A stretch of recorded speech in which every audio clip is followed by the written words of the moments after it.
Hi, this is Donna from Clever Crafting. Thank you so much for joining me today. So every year we hold a charity card making event to raise funds for the homeless, which seem to be getting more and more in Australia. So this is run as a combination of face-to-face and online via Zoom. We have a set kit that we send out to those joining us online, and of course those who come along in person also receive the kit. This year, which is 2025, the cost to join us is $50 and all the proceeds go to an organisation called Set Free Care. So I have put a link to them in the description.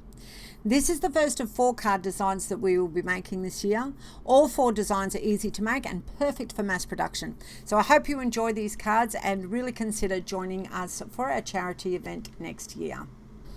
Okay, so you are going to need from the little class pack, for those of you following along, an A4 top fold card, an A6 top fold card, I beg your pardon. There's an A6 lightweight piece of card, a 6x6 piece of pattern paper from your pattern paper set, and a piece of string that's 50 centimeters long.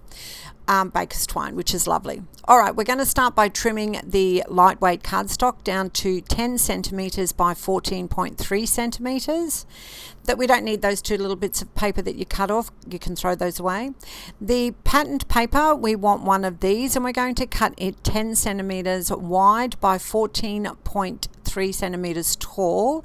Now, you want to make sure that you've got it the right way because you're doing a portrait picture, and those 2 pieces of paper we need to keep because we'll be using those in a later card that we're going to make.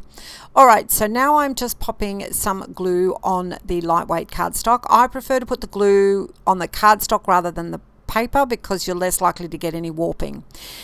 And you can see here I'm just lining up the paper onto that cardstock. Make sure that's nice and flat. I'm going to use a bone folder to make sure it's well adhered. All right, that looks nice and even.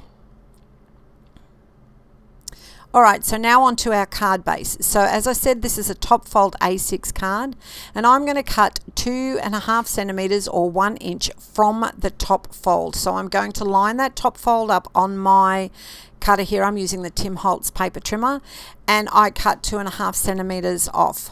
So you can see that I've got that little flap there. I've measured 2.5 centimeters, I beg your pardon, cut the rest off. That other piece we are also going to use in one of the other cards for this event.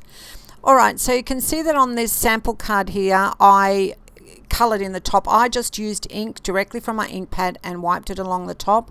I'm not going to do that on this one. I'm going to leave it white because I think that it will look nice with the design that I have chosen in this case.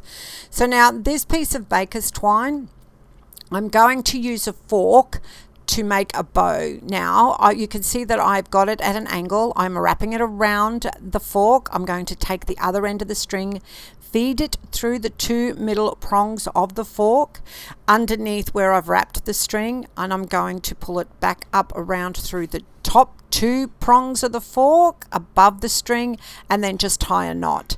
This will then form a perfect bow. You might want to practice this a couple of times. I've done it loads of times, so I've gotten quite good at it. But you can see that's made us a beautiful bow. Now you can do this with ribbon, string. Pretty much that's everything, isn't it? Ribbon and string. Great. So the rest of this ribbon now I'm actually going to attach. This is on the inside of the card. You can see I've turned the card upside down and opened up on that little flap. I'm attaching this. I'm going to use some double-sided tape.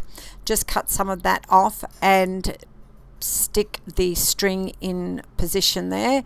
I'm not going all the way around it twice because that's kind of a bit of a waste.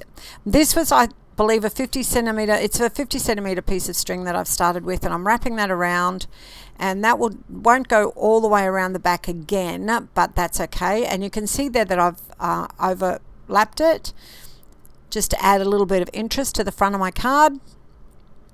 Cut another piece of double-sided tape, and I will secure that into place. You can see here that basically I'm using the double-sided tape as just standard sticky tape, but I will be taking that release paper off in a few moments, and you'll see when we attach the front to the card. All right, that's done and everything checks out. Perfect. Now I'm just going to get the front piece of the card. There we go. Now what's important about this particular part is that you want to make sure that it's even on on the card. So you make sure that there's a nice little border around the two sides and the bottom. The top, it doesn't matter so much because we won't see. So once we're happy with that, we're going to remove the release paper from the string. I'm also going to grab a little bit of glue, pop it on the card. Now, not right to the edge, because remember our piece of pattern paper does not go right to the edge, but I am going to put it around up the top there. Make sure that I've got some on the string and just hold that down for a second, only because it's uneven because of the string that's there.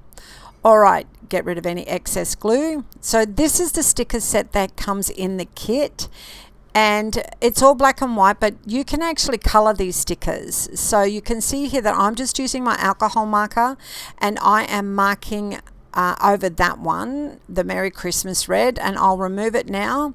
I've noticed that there's a piece that I've missed, so I'm just going to pop that back and color that in. All right, so now I can pop that on my card front. There's my little piece of ephemera that I've chosen, which is a little hot chocolate mug or peppermint chocolate mug. It looks delicious, whatever it is. All right, this is just some scrap card that I had on my desk, and I've cut to go onto the back of my coffee mug to prop it up. Now you can use double-sided foam tape. I often use cereal boxes as well, cut up to give me a little bit extra height. Or once again, just any card scrap that you've got on your desk, which I've done. Added a bit of glue, put that in position. Now we're just going to attach our bow. What's really handy here is if you have a peg. I just like to use a plain peg, a little wooden peg, and we'll put that on there. I didn't in this particular case, but when you're making mass production cards, it's good. Put a peg on it, put it aside, and start the next one. All right, there's our finished card. It's a lovely one. So I want to thank you for joining me today. If you have learned something, or if you enjoyed our video, I'd love you to hit like and maybe share our videos or subscribe, so we can build up the number of people that we have in our little gang watching us. So until next, don't forget, this is part of a playlist. There's another 3 videos from this series, so I hope you stay and watch them. And until next time, stay safe and happy crafting. Bye for now.